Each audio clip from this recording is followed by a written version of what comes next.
Assalam alaykum wa rahmatullahi wa barakatuh. Dans un monde troublé, entre mensonges et illusions, une vérité prophétique se dresse, oubliée par beaucoup, mais préservée dans les livres sacrés. Celui que les savants appellent Al-Mahdi n'est pas un mythe ni une légende, mais une réalité prophétique. Et aujourd'hui, nous allons lever le voile sur un mystère déroutant. À quoi ressemblera-t-il vraiment ? Mais avant de découvrir ce que le prophète nous a révélé sur son apparence, prenons un instant pour invoquer Allah. Ô Allah, montre-nous la vérité comme étant la vérité et accorde-nous de la suivre. Montre-nous le faux comme étant faux et accorde-nous de l'éviter. Amin. Abonne-toi dès maintenant à notre chaîne La Foi Islamique pour ne rien manquer des signes de la fin des temps, des révélations sur le Mahdi et des enseignements authentiques de l'islam. Active la cloche pour faire partie des éveillés et non des endormis, car ce que tu vas entendre aujourd'hui risque de te choquer. Partie 1. Descriptif prophétique, les paroles du prophète. Imagine un moment béni, un instant suspendu dans le temps où le prophète Muhammad, le plus véridique des hommes, parle à ses compagnons. Son regard est sérieux, sa voix paisible, mais chaque mot résonne comme un tonnerre d'éternité. Il ne parle pas d'un roi ni d'un conquérant ordinaire, mais d'un homme qui viendra à la fin des temps pour restaurer la justice, balayer l'oppression et guider l'humanité. Et ce qu'il dit en ce moment précis, ce n'est pas une stratégie militaire, ni une révélation politique. C'est un détail physique, une vision de l'apparence du Mahdi, transmise avec une précision bouleversante. Le Mahdi est de moi, il aura le front large et un nez aquilin. Rapporté par Abu Daoud. Il n'y a que le prophète pour dire tant en si peu de mots. Le front large, ce n'est pas simplement un trait anatomique. C'est le symbole d'un esprit vaste, d'une intelligence illuminée, d'un cœur ouvert à la lumière divine. Dans les cultures anciennes, le front élevé évoquait la noblesse, la clarté mentale, la grandeur d'âme. Et chez le Mahdi, ce front traduit quelque chose de plus, une transparence, une vérité visible avant même qu'il ne parle. Puis vient ce détail presque royal. Le nez aquilin. Pas exagéré, pas écrasant, mais légèrement courbé, avec élégance. Comme ceux qu'avaient certains prophètes avant lui. Ce nez-là, dit-on, est le sceau d'une hérédité prophétique. Un rappel discret que cet homme n'est pas un inconnu, mais un héritier spirituel du prophète. Il ne s'imposera pas par la brutalité ni par le bruit, mais par la dignité physique et morale. Et cela change tout. Car lorsqu'on imagine le Mahdi, beaucoup s'attendent à un homme ordinaire, peut-être fatigué, épuisé par les luttes. Mais le prophète nous donne une image saisissante, celle d'un homme qui impressionne par sa présence silencieuse. On le remarque sans qu'il ait à dire un mot. Ceux qui croiseront son regard sentiront en lui une force cachée, une tranquillité qui rassure, mais aussi une puissance intérieure qui impose naturellement le respect. Dans d'autres hadiths, des détails s'ajoutent. Certains savants rapportent que le Mahdi aura une barbe épaisse, un teint brun clair, qu'il sera ni grand ni petit, avec un corps robuste et bien formé. Rien d'excessif, rien d'ostentatoire. Mais tout dans son apparence sera harmonieux, équilibré. Comme s'il avait été façonné par la sagesse divine elle-même. Et il y a ce mystère. Il ressemblera au prophète Muhammad, non pas dans les moindres traits, mais dans son aura, dans ce qu'il dégage. C'est là que tout devient bouleversant. Le Mahdi n'est pas une copie physique du prophète, mais il porte en lui une fragrance prophétique. Ce que les compagnons ressentaient en voyant le messager d'Allah, ceux qui verront le Mahdi le ressentiront aussi. Cette profonde paix, ce magnétisme spirituel, cette lumière dans le regard qui vous transperce sans vous violenter. Le hadith de son front et de son nez n'est donc pas anodin. C'est une clé. Un signe pour ceux qui auront des doutes. Un indice pour ceux qui chercheront la vérité au milieu du chaos. Car dans un monde où les apparences trompent, le Mahdi ne se cachera pas sous un masque. Sa vérité sera inscrite sur son visage. Et ceux qui seront préparés verront d'un seul regard que cet homme-là n'est pas comme les autres. Partie 2. Un visage marqué par la lumière et l'autorité. Fermez les yeux un instant. Imaginez une foule agitée, une époque troublée, des regards inquiets tournés dans toutes les directions. Les puissants perdent leurs repères, les peuples crient justice, et l'injustice semble régner sans fin. Puis, au cœur de cette obscurité, un homme se lève, sans fracas, sans armes. Mais son visage suffit à ramener le silence. On raconte qu'il aura entre 30 et 40 ans au moment de son émergence. Et ce n'est ni l'âge de la fougue de la jeunesse, ni celui du déclin. C'est l'âge de la plénitude, celui où l'intelligence mûrit, où la force intérieure prend toute sa dimension. Il ne sera ni très grand, ni trop petit. Sa taille moyenne, équilibrée, n'a rien d'impressionnant au premier abord. Et pourtant, il y a cette proportion, cette justesse dans son allure, comme si chaque centimètre de son être avait été mesuré par la main d'un artisan divin. Mais ce qui frappera le plus, ce n'est pas son gabarit, c'est son visage. Ce visage illuminé, non par des projecteurs ou une lumière visible, mais par quelque chose de plus profond, le nur, la lumière spirituelle dont les cœurs purs reconnaissent l'éclat. Une lumière douce, paisible, qui ne blesse pas les yeux mais éveille l'âme. Ce n'est pas un éclat éphémère, mais une lumière ancienne, qui semble venir d'avant le monde, transmise de prophète en prophète jusqu'à lui. Son regard ne jugera pas, mais il lira en vous. Il verra la peur, la colère, le doute, et il les traversera sans violence. Son regard apportera un calme étrange. Ceux qui le croiseront ne pourront pas détourner les yeux facilement, car ils auront l'impression de se voir tels qu'ils sont, sans masque, sans défense, et là être son autorité. Il ne criera pas, il ne menacera pas. Pourtant, les chefs d'État, les puissances arrogantes, les figures d'autorité trembleront devant lui. Car son autorité ne vient pas des armes, ni des armées, mais d'une vérité vivante. Chaque battement de son cœur, chaque sourire, chaque silence parlera plus fort que des discours. On dit que son comportement portera le sceau du destin. Une formule étrange, mais qui prend sens lorsqu'on comprend que le Mahdi ne sera pas un homme façonné par le monde. Il sera façonné par la mission. Tout en lui dira « Je suis envoyé pour un moment précis. Quand il marchera, ce ne sera pas une simple démarche. Ce sera un écho des pas du prophète. Quand il parlera, ses mots auront le poids de la sincérité, cette sincérité brute qui transperce les cœurs, qui fait pleurer sans comprendre pourquoi. Le Mahdi n'aura pas besoin de convaincre. Il sera la preuve vivante, et cela suffit à transformer une époque. Les savants nous disent que son visage reflètera le sérieux, la miséricorde, la vigilance. Il ne sera ni trop sévère, ni trop doux. Il sera juste, mais cette justesse aura quelque chose d'inexprimable, car ce visage ne sera pas simplement humain. Il sera le miroir d'une époque nouvelle, celle où le vrai et le faux se sépareront clairement, comme le jour et la nuit.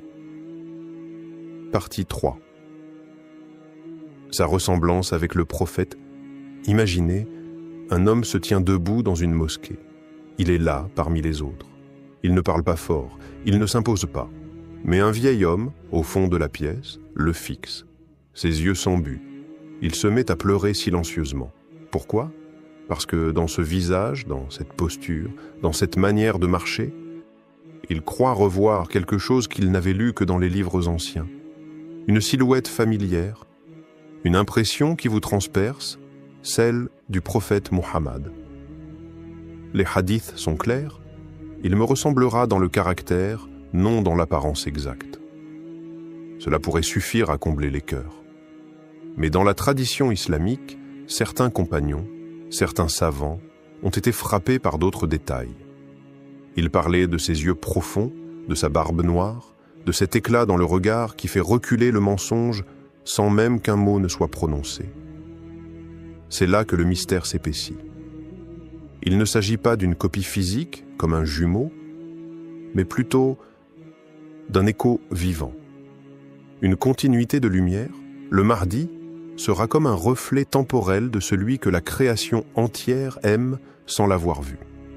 Pas dans le corps, dans l'aura, dans la démarche, dans la manière de poser le regard, dans cette délicatesse puissante que seule une éducation divine peut forger. Et alors que le monde cherchera la puissance dans les chars, les discours et les empires économiques, le Mahdi, lui, frappera les esprits par la noblesse silencieuse. Il ne viendra pas avec un trône. Il ne viendra pas entouré de lumière artificielle. Il ne portera pas des vêtements ornés d'or ou des titres impressionnants. Il aura simplement la présence des prophètes, un cœur pur dans un corps simple. Et c'est là que l'humanité sera profondément troublée. Car dans une époque où la superficialité règne, où l'apparence écrase l'essence, voir un homme du peuple rayonner comme un roi sans couronne sera un choc spirituel. On ne comprendra pas comment il inspire autant de respect, sans argent, sans lignée connue, sans médias. Mais les âmes pures, elles, reconnaîtront. Elles reconnaîtront le parfum prophétique. Il n'y aura pas besoin de longues explications. Ses gestes seront doux mais fermes. Son silence sera plus fort que les cris. Son regard sera celui d'un homme qui porte le poids du monde mais qui ne ploie pas. Comme le prophète, il sera à la fois un refuge pour les pauvres et une épreuve pour les orgueilleux. Et ce n'est pas seulement dans son apparence qu'il rappellera le prophète, mais dans sa manière d'écouter, de répondre, de sourire, de pleurer pour sa communauté. Quand il s'agenouillera pour prier, on sentira que la terre elle-même s'apaise. Quand il lèvera les mains vers le ciel, les anges retiendront leur souffle. Car ce n'est pas un homme qui parle, c'est l'ombre d'une promesse divine.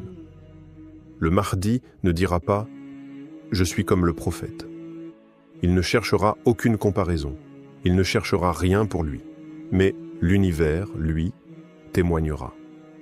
Les signes tomberont les uns après les autres, et les cœurs sincères diront « Cet homme nous rappelle le plus grand des hommes, non pas par ressemblance physique parfaite, mais parce qu'il incarne ce que le monde a oublié, la beauté prophétique, la noblesse sans prétention et une lumière qui ne s'achète pas. » Partie 4.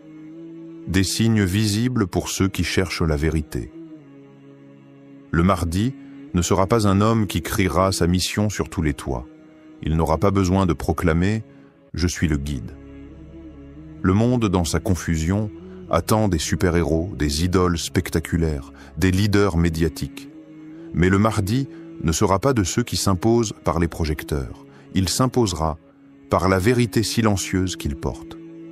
Ce sont les croyants au cœur éveillé qui le reconnaîtront, pas par logique, pas par raisonnement complexe, mais par un frisson, un apaisement, une évidence spirituelle qui dépasse les mots, comme si l'âme murmurait doucement « c'est lui ». Des traditions rapportent qu'une voix céleste, entendue par tous les peuples dans leur propre langue, annoncera sa venue. Cette voix viendra du ciel, au-dessus de la Kaaba, et dira « Voici le Mahdi, le calife d'Allah ». À ce moment, les cœurs sincères sauront, et ceux qui ont refusé d'entendre comprendront qu'ils ne pourront plus ignorer. Mais au-delà de cette voix, il y a des signes physiques, des indices visibles pour ceux qui ont appris à lire avec les yeux du cœur. On rapporte qu'il portera une tache de naissance, semblable à un sceau. Certains disent qu'elle se trouve entre ses épaules, d'autres sur son dos, dans une zone où le prophète Muhammad portait lui-même le sceau de la prophétie. Cette marque n'est pas un symbole magique, mais un rappel, un écho du lien entre les temps. Le Mahdi n'est pas un nouveau prophète. Il est l'héritier, le continuateur d'une mission divine qui ne s'est jamais interrompue. Il ne portera pas les habits des rois, pas de soie, ni de dorure. Il s'habillera avec modestie, avec des vêtements simples, parfois même usés par le temps. Mais sa manière de les porter fera toute la différence. car la lumière intérieure transcendra les apparences. Un manteau de laine sur ses épaules pourra impressionner plus que les costumes des puissants.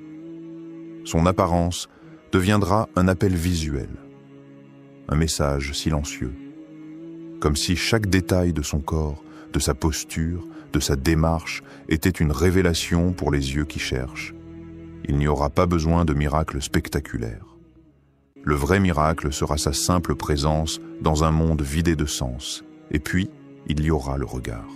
Le Mahdi ne fuira pas les regards, mais lorsqu'il croisera les yeux de quelqu'un, ce ne sera jamais un échange banal. Il lira au fond de l'âme, il verra ce que la personne cache même à elle-même. Ce regard ne jugera pas, il révélera, il éclairera ce qui est enfoui. Et cela suffira à faire trembler ceux qui n'ont jamais osé affronter leur vérité intérieure. Même ceux qui doutent, même les sceptiques, ceux qui ne veulent pas croire, ceux qui se sont enfermés dans l'orgueil intellectuel. Lorsqu'ils le verront, quelque chose en eux tremblera. Un souvenir enfoui, une nostalgie divine, une reconnaissance ancienne. Car le Mahdi ne viendra pas pour convaincre. Il viendra pour rappeler. Rappeler une vérité que chaque âme connaît depuis avant sa naissance. Rappeler que la lumière existe encore, même dans un monde englouti par les ténèbres. Partie 5. Pourquoi son apparence choquera le monde entier? Le monde s'est habitué aux faux sauveurs, des hommes de scène, des figures en costume, des sourires calibrés, des discours écrits par des stratèges, des héros fabriqués en studio, vendus comme des produits, glorifiés par les médias et suivis par des millions de clics. On pense que la puissance, c'est d'avoir une armée derrière soi, qu'un leader, c'est un homme qui crie plus fort que les autres, qui tape du poing sur la table, qui impose sa volonté. Mais le Mahdi va écraser tous ces clichés d'un seul regard. Il ne ressemblera à aucun de ceux que le monde idolâtre. Il n'aura pas les épaules larges d'un gladiateur, il n'aura pas le sourire forcé d'un politicien. Il n'aura pas besoin d'une chaîne YouTube ou d'un compte TikTok pour être entendu, et pourtant, il sera entendu par le monde entier. Ce sera un choc. Un choc pour ceux qui mesurent la grandeur par l'apparence. Un choc pour ceux qui croient que la vérité se vend avec un budget marketing. Un choc pour ceux qui pensent que la spiritualité est dépassée. Oui, il apparaîtra comme un homme ordinaire, un serviteur d'Allah parmi les autres, peut-être en sandales, peut-être avec un habit modeste, sans broderie, sans distinction. Mais le vent tournera avec ses prières. Et les tyrans, même cachés derrière leurs murs blindés, sentiront leur cœur vaciller à l'évocation de son nom. Il ne portera ni couronne, ni ceinture d'or. Son autorité ne viendra pas d'un trône, mais du ciel. C'est cela qui bouleversera la planète. La simplicité du contenant et la puissance illimitée du contenu. Et cette contradiction entre son apparence humble et la grandeur de son rôle mettra le monde face à une vérité dérangeante. Les critères humains ne valent rien face au choix divin. Il sera peut-être fatigué par les épreuves. Peut-être que certains riront de son allure. Peut-être qu'il ne correspondra pas du tout aux attentes d'un monde obsédé par les filtres, les corps parfaits, les titres pompeux. Mais ceux qui le regarderont avec les yeux du cœur verront une lumière qui ne s'explique pas. Il n'aura pas de garde du corps, il n'aura pas de palais, il n'aura pas de stratégie électorale, mais il aura ce que personne d'autre ne possède, l'appui du ciel. Et quand il parlera, ce ne seront pas des mots politiques, ce seront des vérités tranchantes, des rappels brûlants, des versets vivants, et c'est ce langage-là que le monde moderne a désappris à comprendre. Les puissants trembleront, non pas parce qu'il hurlera, mais parce qu'il dira la vérité, et qu'ils n'auront aucun argument pour la contredire. L'arrogance du monde sera brisée par la modestie d'un homme. Les mensonges accumulés depuis des siècles seront balayés par la sincérité d'un regard. Et cette sincérité-là, personne ne pourra la falsifier. Le choc ne viendra pas de ses habits, ni de sa barbe, ni de la taille de ses pieds ou de la coupe de son turban. Non. Le choc viendra du fait que tout ce que l'humanité attendait était sous ses yeux, mais elle ne l'a pas reconnu. Car le Mahdi ne viendra pas pour plaire, il viendra pour restaurer. Et cela, ça dérangera. Le Mahdi ne sera pas celui que les foules attendent, il sera celui que Dieu a choisi. Et son apparence, bien que décrite dans les hadiths, restera un mystère jusqu'au moment où Allah le fera émerger. Ce jour-là, beaucoup pleureront. Certains de joie, d'autres de regret. Prépare ton cœur plus que tes yeux. Car ceux qui ne verront que l'extérieur risquent de le rejeter. Mais ceux qui voient avec la lumière d'Allah sauront dès le premier regard. Abonne-toi à la foi islamique, car d'autres vérités prophétiques arrivent. Partage cette vidéo, car la fin est proche, et les signes sont là. As-tu déjà ressenti que notre monde s'accélère vers une destinée que nul ne peut arrêter? As-tu remarqué ces secousses dans les cœurs, cette confusion dans les âmes, comme si quelque chose ou quelqu'un s'apprêtait à surgir? Le Mahdi. Ce nom traverse les siècles, murmuré dans les assemblées de savants, inscrit dans les hadiths du prophète, et redouté par ceux qui gouvernent avec injustice. Mais comment le reconnaître? Quel est le tout premier signe que l'islam nous a donné? Dans cette vidéo, la foi islamique t'emmène dans un voyage prophétique entre hadiths authentiques et signes de la fin des temps, pour comprendre le tout premier souffle annonciateur de l'envoyé caché. Bismillah. Ô Allah, Seigneur des mondes, éclaire nos cœurs par ta lumière, raffermis notre foi en ces temps troublés, et accorde-nous de reconnaître la vérité lorsque ton décret se manifestera. Amen. Avant de commencer, si tu veux des rappels puissants, des révélations prophétiques et des vérités cachées que peu osent aborder, abonne-toi maintenant La Foi Islamique et n'oublie pas d'activer la cloche pour ne rater aucun des signes. Partie. Les prémices de la promesse, quand l'histoire bascule. À travers les siècles, une promesse silencieuse a traversé les cœurs des croyants. Une promesse faite par le prophète Muhammad, transmise de génération en génération, comme une lueur dans la nuit, comme une certitude dans un monde qui chancelle. Un homme apparaîtra. Il ne cherchera ni pouvoir ni renommée.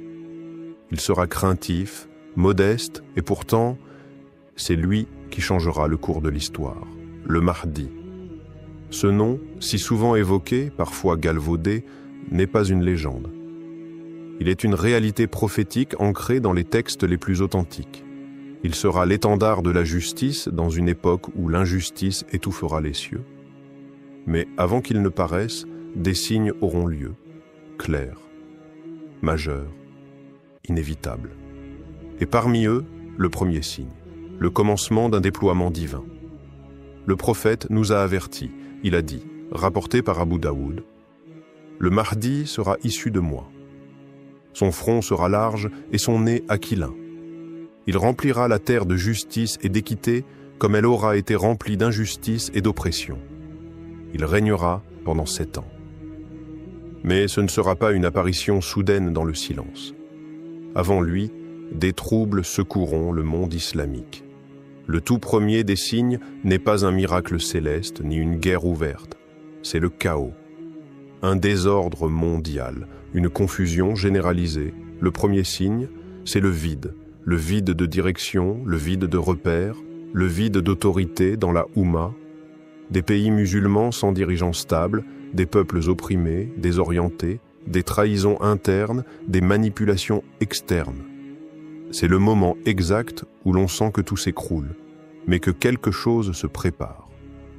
Le prophète a dit, dans un hadith rapporté par Ibn Majah, « Avant l'apparition du Mahdi, il y aura des conflits internes, des désaccords entre les peuples et des tremblements. » Des tremblements, pas seulement géologiques, mais spirituels, sociaux, politiques.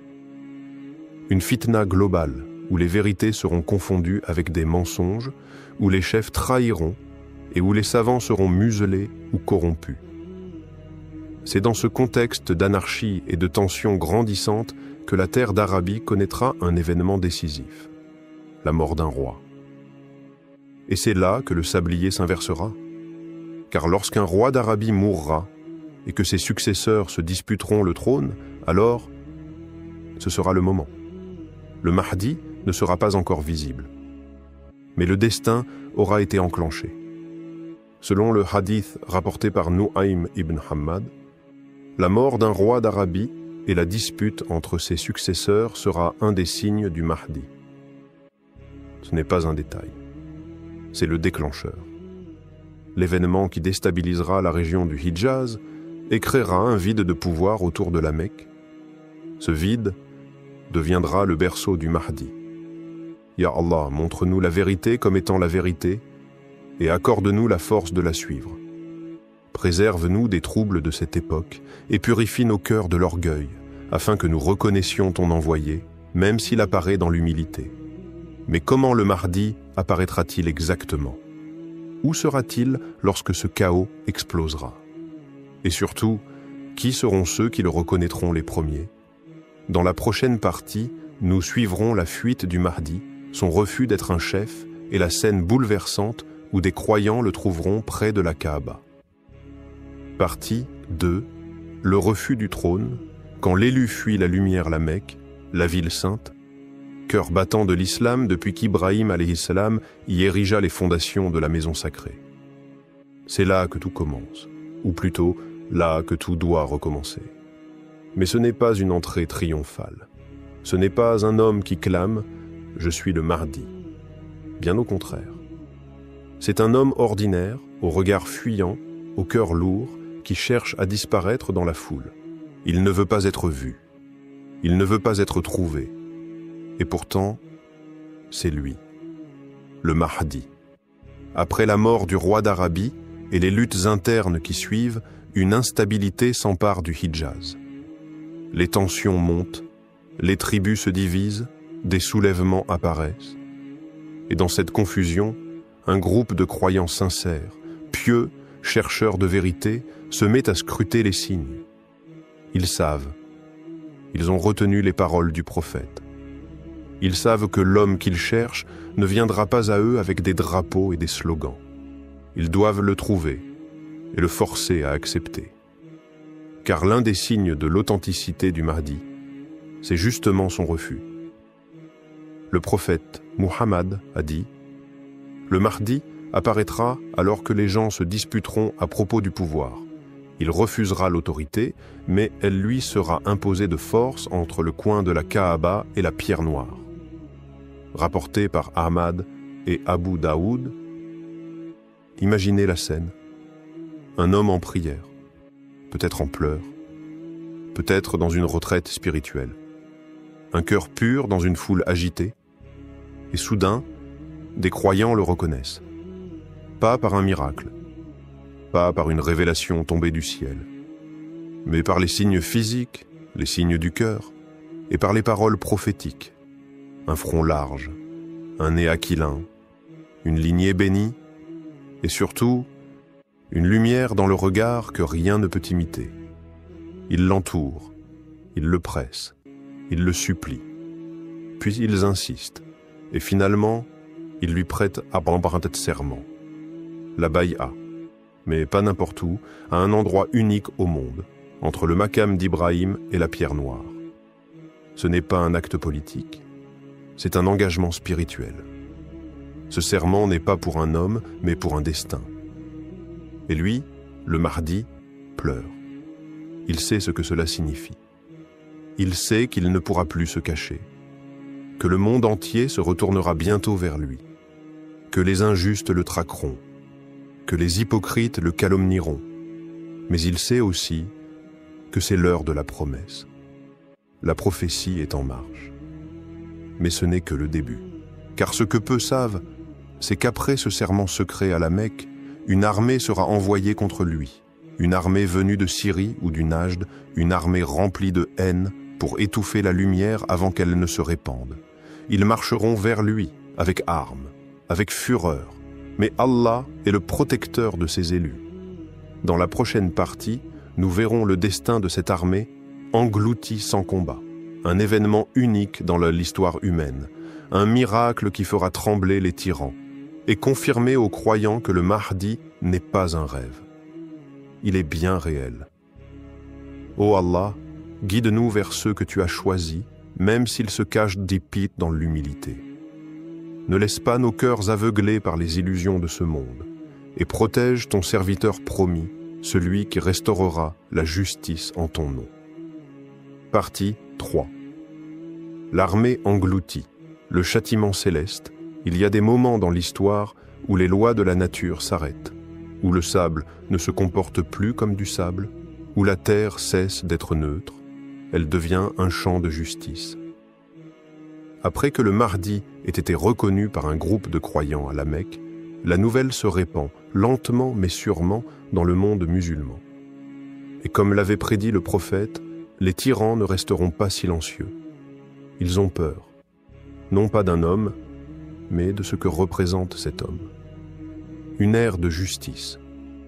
La fin de leur règne fondée sur le mensonge, l'exploitation et l'oppression. Alors ils réagissent, brutalement. Une armée est envoyée, une armée organisée, forte, convaincue de pouvoir écraser ce petit groupe de croyants qui a osé prêter allégeance à un inconnu. Mais ils ignorent qu'ils ne vont pas affronter un homme. Ils vont défier une promesse divine. Le prophète l'a dit dans un hadith authentique, une armée se dirigera vers la Kaaba pour combattre le Mahdi. Et lorsqu'elle atteindra une plaine entre la Mecque et Médine, Allah les engloutira dans la terre du premier au dernier.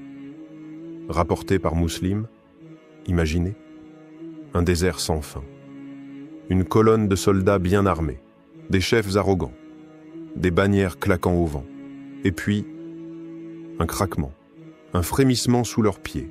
Le sol devient instable, ils s'arrêtent. Ils regardent autour d'eux, certains reculent, d'autres crient, mais il est trop tard.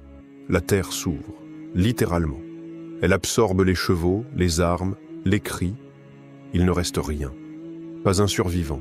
Ce n'est pas un tremblement de terre. Ce n'est pas une catastrophe naturelle, c'est un avertissement divin, une signature d'Allah sur la véracité du Mahdi. Les croyants en sont saisis, les hypocrites tremblent, les oppresseurs doutent, car ce genre de miracle ne laisse aucune ambiguïté. Le monde commence à comprendre. Le Mahdi n'est pas un agitateur politique. Ce n'est pas un imposteur sorti des ténèbres de l'ambition. C'est l'élu de Dieu.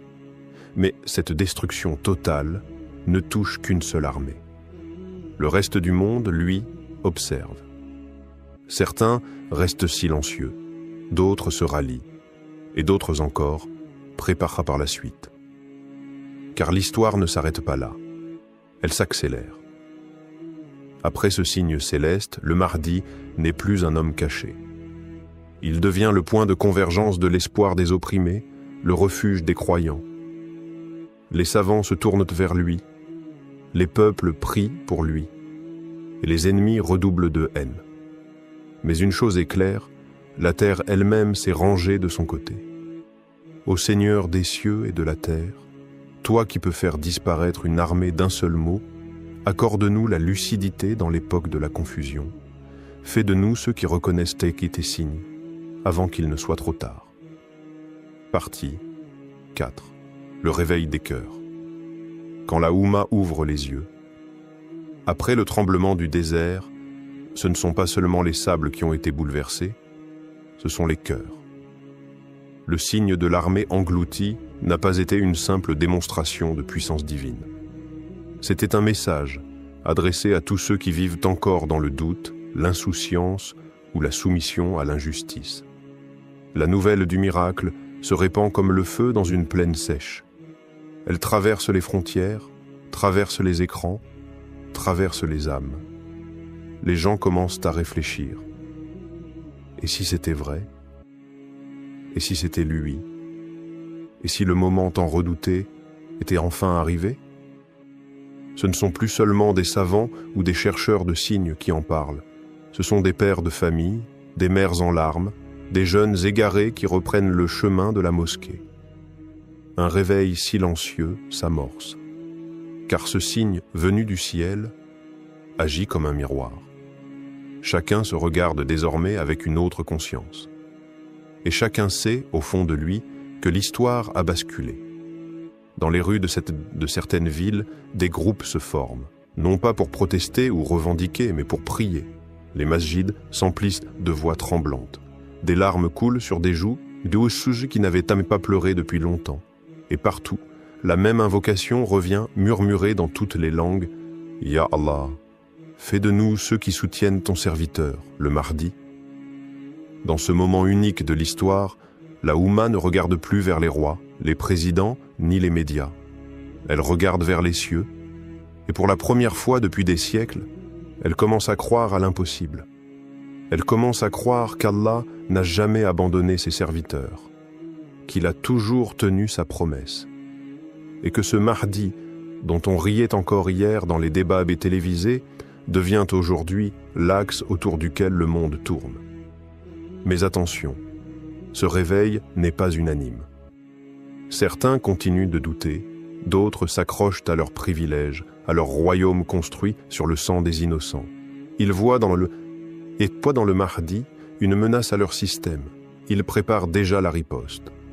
Mais celle-ci ne sera plus qu'une guerre d'hommes, car à partir de maintenant, c'est une guerre spirituelle.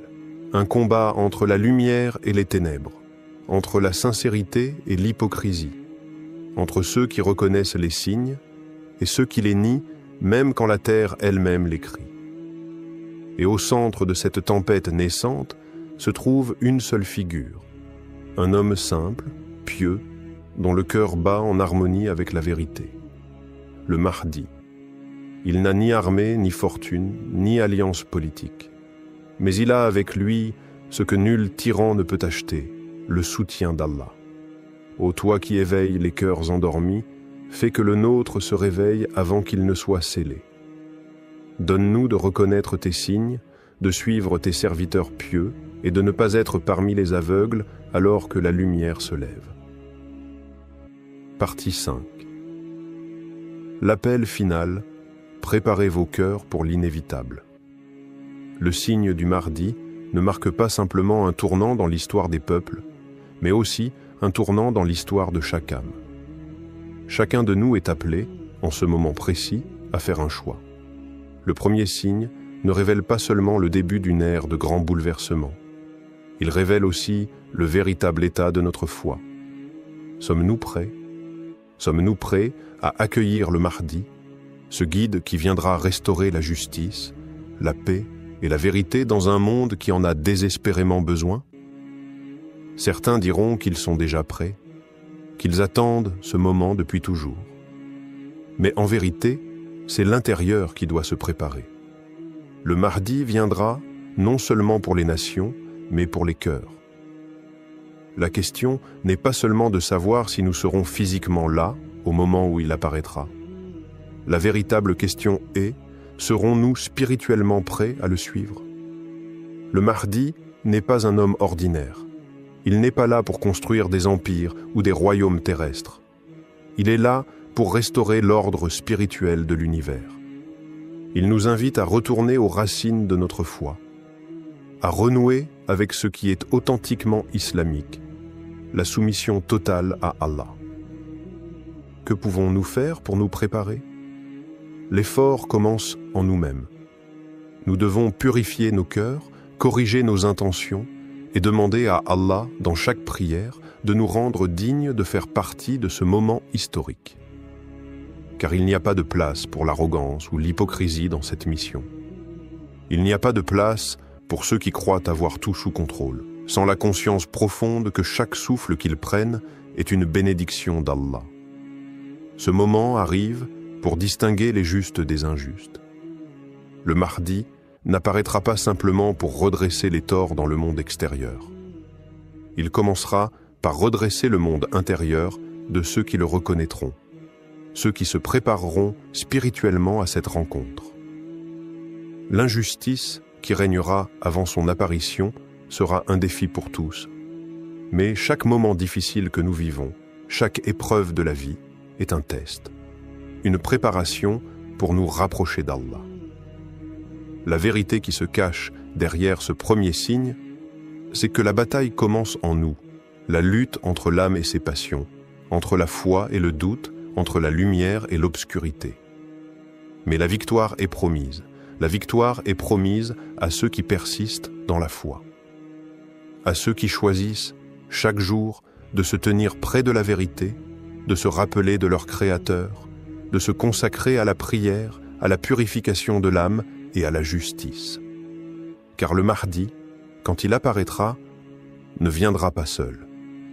Il sera entouré de ceux qui ont su rester fermes dans leur foi, de ceux qui ont fait briller la lumière de l'islam dans l'obscurité du monde. Et lorsque le jour viendra, quand le Mahdi se lèvera parmi nous, il nous trouvera prêts à répondre à l'appel. Le monde sera changé, et ce sera nous qui aurons changé avec lui. Ô Allah, fais de nous des témoins de cette ère bénie. Ouvre nos cœurs et nos esprits pour comprendre tes signes et te suivre sans réserve, jusqu'à ce que le Mahdi vienne nous guider sur le chemin de la vérité. Amin. Le Mahdi est un signe divin, un signe qui annonce non seulement la fin des épreuves du monde, mais aussi la renaissance spirituelle de chacun de nous. Si l'apparition du Mahdi est un événement que nous attendons tous, il est essentiel de comprendre que son arrivée n'est pas seulement un moment historique, c'est un test de foi pour chacun de nous. La question n'est pas si nous serons présents lors de cet événement, mais si nous serons prêts spirituellement à le reconnaître et à le suivre. Les signes sont là, présents dans le monde autour de nous, dans les événements qui se déroulent à une vitesse fulgurante. Mais avant de regarder l'extérieur, nous devons tourner nos regards vers l'intérieur. Nous devons préparer nos cœurs pour accueillir celui qui viendra restaurer la justice, la paix et la vérité. Il est impératif que nous examinions nos vies, que nous purifions nos intentions et que nous renforcions notre connexion avec Allah à travers la prière, la repentance et le service envers l'humanité. Le Mahdi n'apparaîtra pas dans un monde parfait, mais dans un monde où la lumière est souvent obscurcie par les ténèbres. C'est pourquoi, en attendant ce moment béni, nous devons faire briller la lumière de notre foi en nous-mêmes et autour de nous. Chaque jour est une opportunité de nous rapprocher de notre Créateur, d'acquérir la paix intérieure et de faire croître notre compréhension de la vérité divine. La venue du Mahdi est une promesse, mais elle est aussi un appel à l'action. Musique inspirante, légère montée en intensité. Que la venue du Mahdi ne soit pas seulement un événement futur, mais un moment de transformation aujourd'hui. Que ce signe nous rappelle que chaque acte de foi, chaque prière sincère, chaque pas vers le bien est une préparation à cet instant glorieux. Le temps est venu de se tenir prêt. Que la paix et la bénédiction d'Allah soient sur vous et qu'il nous guide tous dans cette période de préparation, afin que nous soyons dignes de suivre celui qui viendra redresser ce monde, le Mahdi. Amin.